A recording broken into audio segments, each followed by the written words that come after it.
Bhojpuri film जगत से जुड़ल हर ताजा तरीन खबर सबसे पहले जाने खातिर भोजपुरिया आर्यन चैनल के सब्सक्राइब कर ली और घंटी के जरूर दबाएं। जय भोजपुरी। जी हाँ, तो आज आपसे के बीच भोजपुरी के पावर स्टार पवन सिंह एवं भोजपुरी के सबसे हॉट अदाकारा मिस चांदनी सिंह से जुड़ल रिपोर्ट लेकर बनी, जो की जोड़ी आपसे के भोजपुरी फिल्म इंडस्ट्री में तहलका मचा दिल बा, धमाल मचा दिल बा और ये जोड़ी के काफ़ी ज़्यादा पसंद कर जाए। लेकिन आपसे बता दी जोड़ी आपसे के तीन फिल्म में आ रहा धमाल मचावे, जो उनकी तीनों फिल्म में आप सब भी देखनी जो उनकी धमाल मचा दिल और नया रिकॉर्ड खड़ा कर दिल। जी हाँ, तो आपसे पहला जोड़ी क्रेक फाइटर मूवी में आप सब देखनी जो उनकी देखे खातिर तरसे यार आपसे बता दी गाना आपसे के 35 लाख व्यू क्रॉस कर आपसे सिनेमा जगत में खूब देख लोगे जो उनकी तहलका मचा दिल भाई जोड़ी। जी हाँ, और ओकरा बाद अब आप सब राजा भी देखनी जो उनकी फरवरी माह में रिलीज हुई, मार्च में 1 मार्च के वो राजा में भी एक गाना लिपस्टिक लगावल तोहर ब्यूटी है तो टेस्ट कई हमार ड्यूटी है, जो उनकी चारों तरफ हंगामा मचा दिल बा, जो उनकी चारों तरफ पवन चांदनी के जोड़ी के तहलका मचा दिल चर्चा के विषय बन गया। और फिर एक और फिल्म में आ रहा बड़े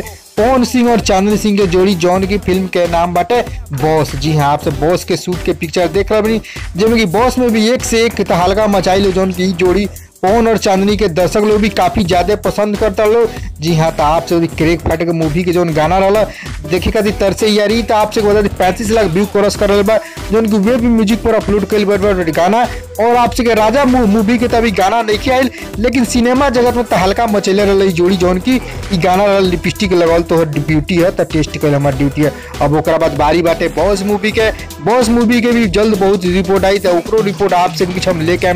तो आप सब हमरा के बताएं, अगर आपसे के वीडियो पसंद आए लाइक करें और कमेंट में जवाब जरूर दें। मैं आपके पवन चांदनी के जोड़ी कैसा लगला कमेंट बॉक्स में जवाब जरूर दें। और आप पवन चांदनी के फैंस बनी जोड़ी के तो फेसबुक व्हाट्सएप पे शेयर जरूर करें और उनके चैनल पर नया बनी तो जुड़ जाए, सब्सक्राइब करें, घंटी की दबा। एक बात और आपसे कहम यही तरह तरो ताजा एवं लेटेस्ट फोटो पाओ खतर आप इंस्टाग्राम पेज पे भी फॉलो कर सकते हैं, जो उनकी भोजपुरिया आ रहे नाम से इंस्टाग्राम पेज ऊपर जाए और फॉलो करी और फोटो को लाइक शेयर कमेंट जरूर करी।